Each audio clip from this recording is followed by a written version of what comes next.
কোটি টাকা ফ্রিজ করা হয়েছে এবং যেটা বিদ্রোহী যারা বিধায়ক রয়েছে তৃণমূলে তারা বলছেন যে এই যে 440 কোটি টাকা তার মধ্যে দুর্নীতির টাকা রয়েছে, তোলাবাজির টাকা রয়েছে, কাটমানির টাকা রয়েছে, তাই ফ্রিজ করা হোক। সেই অনুযায়ী 3টে অ্যাকাউন্ট ফ্রিজ করা হয়েছে। মানে পুলিশের নির্দেশে।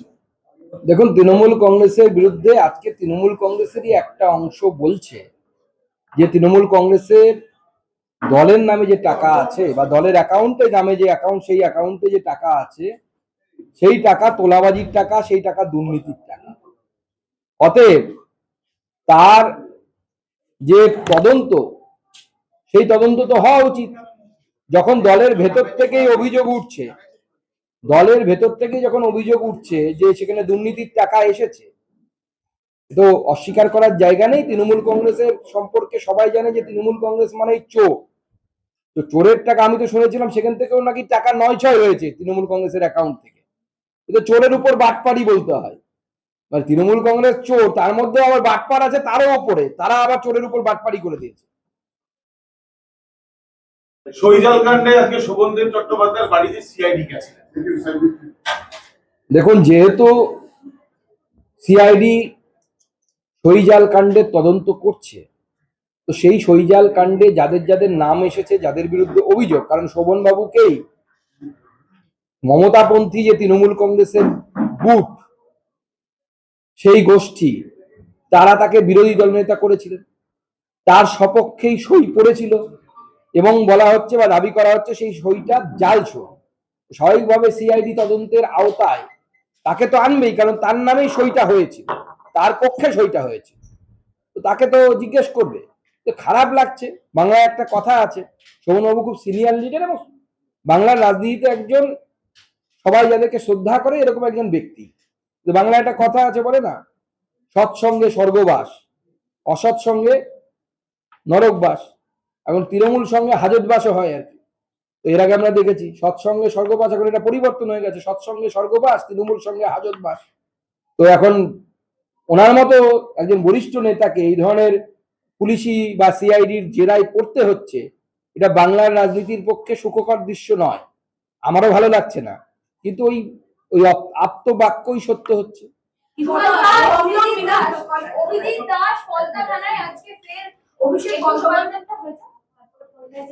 বিধানসভায় যেভাবে টানটান ঘোষণা চলছে, এখন বুঝতে পারা যাচ্ছে না যে অ্যাকচুয়াল বিরোধী দলনেতাকে।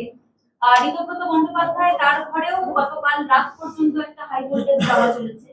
আসল বিরোধী দলনেতা হিসেবে আপনারা কাদের দেখছেন? মানে তৃণমূলের মধ্যে তো বোঝা যাচ্ছে না এত ফ্র্যাকশন। দেখুন, আমরা যতদূর জানি যে স্পিকার সাহেব আপাতত ঋতব্রত বাবুকেই এলওপি হিসেবে ডেজিগনেট করেছেন, কারণ বেশিরভাগ 60 জনের মতো বিধায়কের সাপোর্ট ঋতব্রত বাবুর পক্ষে আছে। স্পিকারকে সেই সংখ্যা তত্ত্ব দেখেই করতে হবে। কিন্তু তার মধ্যে একটা ফ্র্যাকশন বেরিয়ে এসেছে। দেখুন, এখন এরকম অনেক আসা যাওয়া, পারমুটেশন কম্বিনেশন হবে।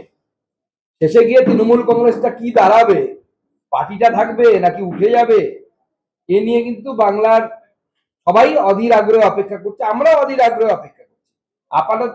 আপাতত আপনারাও দেখুন এবং মজা নিন।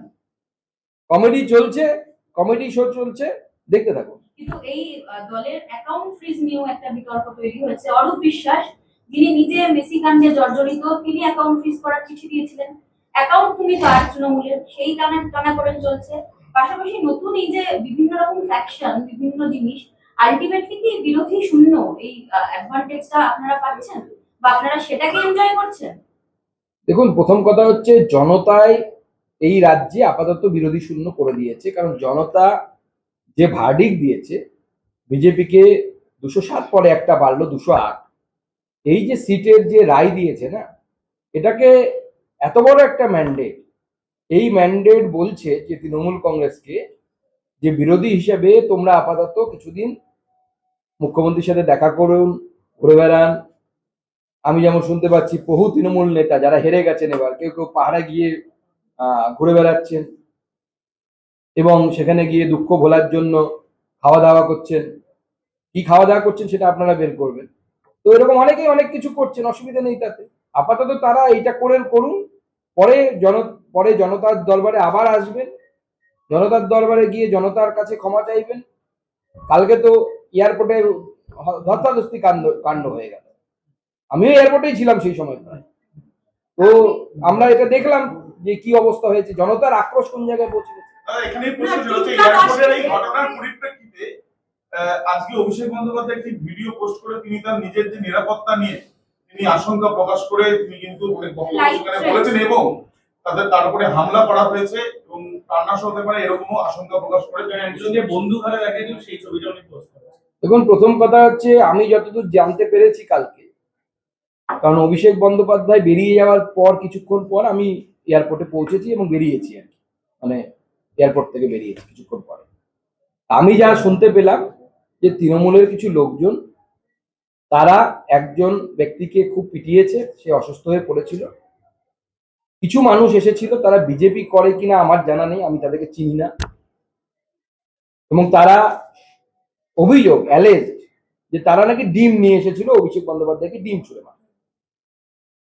এবার তাদেরকে উল্টে তৃণমূলের লোকেরাই পিটিয়েছে। স্বাভাবিকভাবে যে মার খেয়েছে তিনি নিশ্চয়ই থানায় যাবেন, অভিযোগ করবেন, কারণ অভিষেক বন্দ্যোপাধ্যায়কে তো ওনারা ডিম ছুঁড়ে মারেননি বা পেটানো নেই। তাহলে যাদের অভিষেক বন্দ্যোপাধ্যায় যে ভয় পাচ্ছেন যে ওনার উপর আক্রমণ হবে, তো উল্টো ঘটনা ঘটেছে। তৃণমূলের লোকেরাই ওখানে স্থানীয় কিছু মানুষ যারা ডিম ছুটতে গেছিল বলে অভিযোগ, তাদেরকে পিটিয়ে দিয়েছে। তৃণমূলের কিছু মনে হয় লয়ার ফয়ারও ছিলেন ওখানে, আমার জানা নেই কারা কারা ছিল। এর সঙ্গে তো একেবারে দুবার জায়গায় গেছেন, আপনার কখনো এরকম লাইভ চ্যাট মনে হচ্ছে, মানে অভিষেক বন্দ্যোপাধ্যায় এমন কি করেছেন যে ওনার লাইভ চ্যাট মনে হচ্ছে উনি ভয় পাচ্ছেন? আপনারা তো একাধিকবার হামলা আক্রমণ, দেখুন, আমরা বহুবার হামলা আক্রমণের শিকার হয়েছি এবং তার মধ্যে সব থেকে বড় যে আক্রমণ আমি 2-3 বার তার সম্মুখীন হয়েছি, সেগুলো সবগুলোই হচ্ছে সংযোগবশত অভিষেক বন্দ্যোপাধ্যায়ের লোকসভাতে বজবজে কি ঘটনা ঘটেছিল, সেখানে আমার মা বাবা নিয়ে যা অকথ্য গালিগালাজ আমাকে শুনতে হয়েছিল। আমার দোষ কি ছিল? আমার একজন কর্মী মার খেয়েছে, আমি তাকে দেখতে গেছি, এবং অভিষেক বাবুর মতো নকল মার খাওয়া নয়। অভিষেক বাবু যে দেখতে গেছিলেন ওনাদের একজন কর্মী যে নাকি মারা গেছে, পাড়ার লোক বলছে যে আগের দিন রাস্তায় দাঁড়িয়ে মদ খেয়েছে, গাঁজা খেয়েছে, পরের দিন সে মরে গেছে। বিজেপির কেউ গিয়ে তার বাড়িতে কিছু করেন। আমার কর্মী মার খেয়েছিল, তাকে দেখতে গেছিলাম, যেভাবে আমাকে হেনস্থা করা হয়েছে, কিন্তু আমরা তো চোখে চোখ রেখে লড়াই করেছি, উনি কেন এত ভয় পাচ্ছেন আমি বুঝতে পারছি। এরকম ভয় পান না, মানে অভিষেক বন্দ্যোপাধ্যায় নিজেকে নির্দোষ বলেন, এতদিন যুবরাজ বলতেন, একচ্ছত্র অধিকার পাওয়ার তিনি এনজয় করেছেন, কিসের এত ভয়? দেখুন, পুলিশ যখন পাশে থেকে সরে গেছে, সব যুবরাজরা পাংচার হয়ে গেছে, সমস্ত হাওয়ায় যুবরাজদের বেরিয়ে গেছে, সমস্ত যুবরাজদের মস্তানি, পুষ্পার মস্তানি, আরো যত যত বীর পুঙ্গব এদের ছিল, সব তো পালাতে গিয়ে ধরা পড়ছে। আমরা আগেও বলতাম পুলিশ এদের পাশে না থাকলে এদেরকে রাস্তায় কোথাও খুঁজে পাওয়া যাবে না, আর আমরা যখন পুলিশ সাথে ছিল না তখনও রাস্তায় ছিলাম, আজও আছি, আগামী দিনেও পুলিশ যখন থাকবে না, যদি কোনোদিন এরকম অবস্থা আসে সেদিনও আমাদেরকে রাস্তায় পাবে।